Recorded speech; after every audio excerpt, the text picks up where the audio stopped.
It has begun, Paul Thurrott. What's up? So, Paul, you may have remembered earlier this year, went on a trip to a bunch of national parks out west. I think we're planning our next one, and if there's any of your listeners who have any advice along the way, open for it. So, we're looking at roughly the week of 4th of July, like that week, like July 1 through July 8th.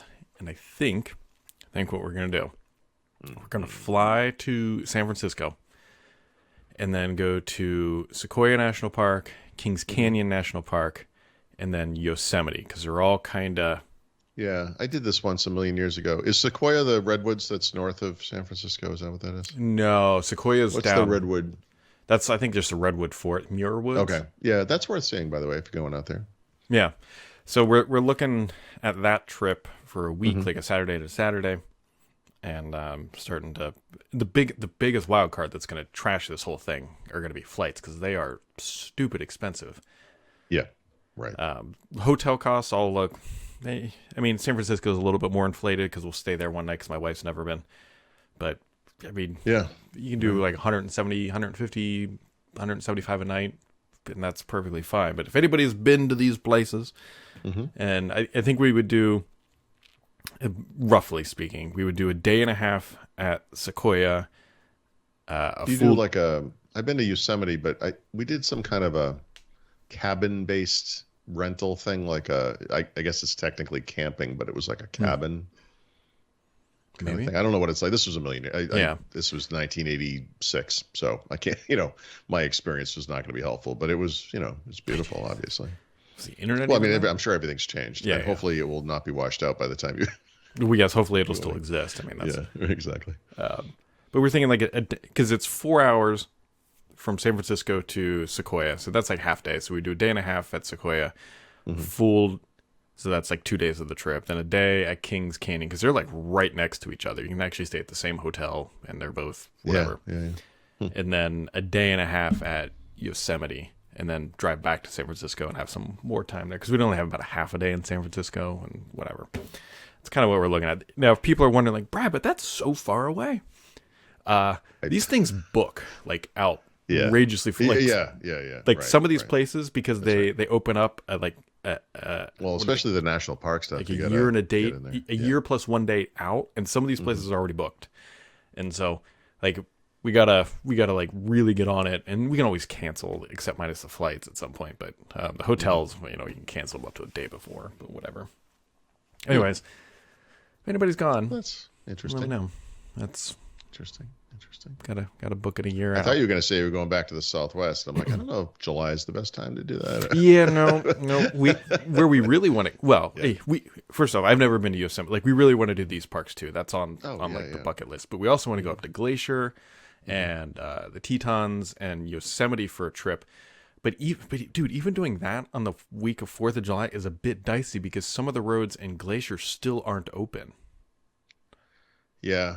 I assume that's less of a problem than it used to be. But the first time I went to Colorado in 1983, probably 1983, I'll say 84 maybe. There was still snow on the ground up in the mountains, and I mean like big blocks of snow, like huge, like house-sized chunks of snow. But I bet that's not the case much anymore. We'll give it a few years, and it'll be a beach resort. Yeah, exactly. Hopefully not while you're in California, the part that's going to slide off into the ocean. Well, yes, that would be not great either. The part that will enable that new beach. Look, if it falls in after we go see it, fine. Jeez, wow. Just kidding, everybody who lives in California. Man. Well, anyways, yesterday Apple announced a new feature coming to iOS 16. It's called Lockdown. And if you thought Walled Garden was previously... No, I'm just kidding. This is supposed to be like if you are, we'll just say a high-risk individual. What does that even mean? Like, I feel the description of it said something like, if you feel like you are at risk to a whatever type of vulnerability, and then everything stops working basically on your phone. I mean, I feel like, that's fine. I mean, there's nothing wrong with having a switch like that, but if your phone detects that it is under attack, I mean, could it just go into this mode and then explain to you what's going on? I mean, right? I don't think Yeah. it does that. Isn't it just No, a no, no. switch? This is like one of the. Some people were playing around with it on the Twitters, and like one of the things Yeah. is iMessage gets really locked down, meaning you can't click any links because that was an attack. I think it was Bezos or some other Sure. state figures or something like that. Like you get a random Right. text message in iOS, and you click the link, and then it would hijack your phone. And so, I mean, no links. I don't know. This just I can't remember the context of this, but I keep using this example. It's like you find out like if you're a pregnant woman, you shouldn't eat like whatever it is, sushi. It's like, and then I'm over here like, so wait a minute, why is that dangerous for them but not for me? Like, is this something I need to be worried about? Like this kind of reminds me of that kind of thing. Like, so yeah, it's cute that we're protecting the rich and famous, but if this is the way the phone should be, shouldn't the phone just be this way all the time? I mean, I think you could put your phone into it if you wanted. I think the problem is that it's like no more Flappy Bird on your phone. Like nothing. Well, like I said, that might be a good thing. This might be the ultimate parental control. Yeah, no kidding. That's one way to think of it. It's like it's a dumb smartphone. And that's probably how you could describe us too. Are we? You brought this up a couple weeks ago. Are we all getting a little tired of these things? I mean, like, yeah. Would if I turn the switch on my phone, would I even notice? Like, I don't really. I bet you would. Okay. Yeah. No. I'm sure you're right. But I mean, I don't know. Maybe less functionality isn't such a bad thing. Yeah. No. I mean, it's basically at that point you have, I guess, SMS and phone. It's almost like going back. I guess if you're like really that worried about it, why don't you just have a flip phone? People can do basic text messaging. There's a happy medium here. I mean, because people need the screen and they need the size of it. You want to be able to navigate with maps or whatever. But, for the one example you use, like someone sends you a hyperlink. How about it just comes through as text and you have to select it and then go into another app like a browser and then paste it in. And that explicit action is something you wouldn't do if it was someone you didn't know. It's a little inconvenient, but maybe that's the point. You got to tell that to my mom. But I mean, maybe it needs to be a little inconvenient, Yeah. I don't know. You could have trusted senders, obviously. Yeah, I guess I was those about could to be say spoofed. I mean, something like if it's mom. I don't know. I get like for example, like the bank we use for our home equity line, which is what we use to pay for the apartment. I got a text message from them, and it was like whatever it was, and it looked legitimate, But I clicked on it and you copy the link, and then I went into either Brave or Mozilla, I don't know, and there's like a private mode, whatever they call it, and I pasted the link in.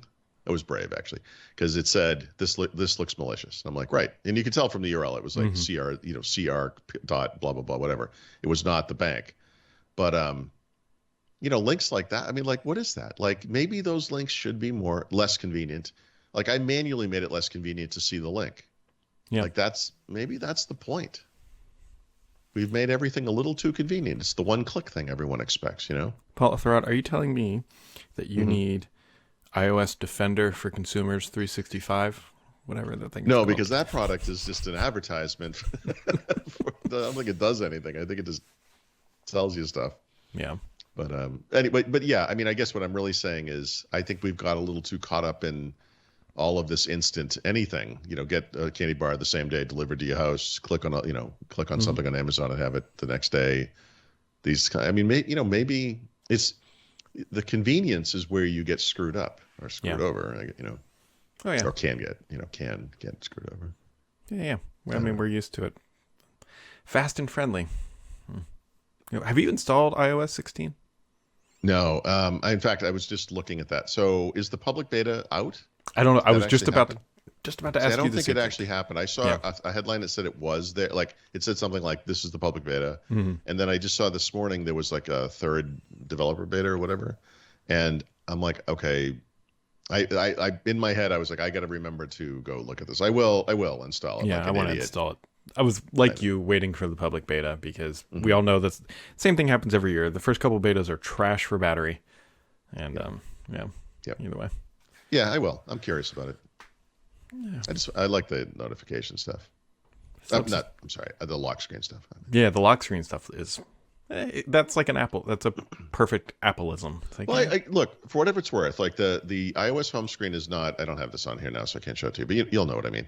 Like one of the things I really like about iOS is like you bring up the phone, the lock screen comes on. There's nothing on it, right? But the one thing that is on it is that media playback control. Yeah. So like on a music night type of thing where we're just listening to music or whatever, and you obviously put your phone down, it goes to sleep, whatever. You just pick it up, and from there, you can pause, move to the next song, whatever. And 90% of the time, that's all I want. And I use that at the gym. I use it in the car, whatever it is. Like it's that's nice. And so given, I'll call that thoughtfulness that Apple designed that feature with, I suspect this new stuff will be similar. And I actually like, one of the things I like is they moved that thing I'm describing from like the top third down to the bottom third, which will be easier, when you're holding your phone to just kind of hit it with one hand. So I like that stuff. We'll see. I think it looks good. I mean, that is. Oh, and before anyone says anything about Android, yeah, Android sort of has the same feature, but it's app by app. Like this is system wide. So except for the Sonos app, one of the many things like you can't stand about that app, every other app that plays media back provides that control, or the system provides it really, but whatever. Like it goes through this. However, it's the same exact thing. It's not coming from the app; it's coming from the system, but it gives you that media playback. It's kind of a global media playback thing. It's nice. So it's slightly related to that because I got a good laugh out of this because of the ridiculousness of it. So my parents just did a renovation on their house, and they got like the master wing like completely overhauled. And my dad was just kind of asked, like, my parents have just old TVs. They have like the basic like 480p Rokus on all their stuff or whatever. Sure. Just like I need to go in there and like for Christmas this year, he's getting 4K Rokus, whatever. And so he's like, what TV do you have? He's like, I'm looking at like doing some stuff in the house and making it better. And he's like, you use that Sonos stuff? And I was like, yeah, Sonos. And he's like, okay, maybe I'll get some of that. I was like, are you careful? It's expensive. In their bedroom, Paul Thurrott, I am not even joking, which is better than everything else in their house. My dad bought a 55-inch LG OLED, whatever, C10 and an ARC. This is in the bedroom. Like he's gonna have. How much is the TV? How much is that TV? I don't even know, but he's got Dolby Atmos in his bedroom, and he's got mono in the living room, probably. I mean, people do things different. I would never watch TV in the bedroom personally, and that's something like when we were first married, we had a TV briefly, and I'm like, I just never, for some reason, I just hate it, and I kind of like having the room for that or whatever. But yeah, I mean, but people do. Everyone's different, so. If that's where they spend most of their time watching TV, I mean, it kind of makes sense. It's not the way thing is that that's not where they watch most of their TV. No, this is why it's hilarious. Yeah, but what do you like? Watch a movie downstairs on some crap TV? It's like you could have like immersive sound upstairs and the most amazing picture. I suspect that. Well, first off, I got to get him a new Roku because the one plugged into that it looks 720p and it's probably from 1992. It's pretty bad. Right. But I suspect that he's eventually going to realize how much better it is. I'm like, well, if you buy a TV once in 2 decades, the thing's improved. That's how we just talked about this, the TV you have behind you. That's how I sold this. It was my wife, my daughter. I said, you got to come in here and look at this. Yeah. And then they were like, holy crap. And I was like, I want to buy one of these to deliver. I'm like, all right. It was like, sometimes things like just sell themselves, Yep. I don't know. That's kind of it for most of the stuff that's going to happen, right? Yeah, there's not much going on. Unless you want to buy a MacBook Air. Tomorrow, I think. Yeah, and the launch is next week, the 15th. Yep. This thing's going to go gangbusters. I think the only thing I'm curious about is apparently the M2 runs a little hot. And with the 13-inch MacBook Pro, that thing apparently spins up the fans a lot, and it's really noisy. The MacBook Air doesn't have any fans, so it's going to have to be throttled in some way, and I'm curious about that aspect of it. But assuming there aren't any issues there, I mean, I wouldn't get this one, but I could picture getting like a 15-inch MacBook Air whenever that happens. Yeah. It's a beautiful computer. I mean, it looks great. Basic, simple, ARM, whatever.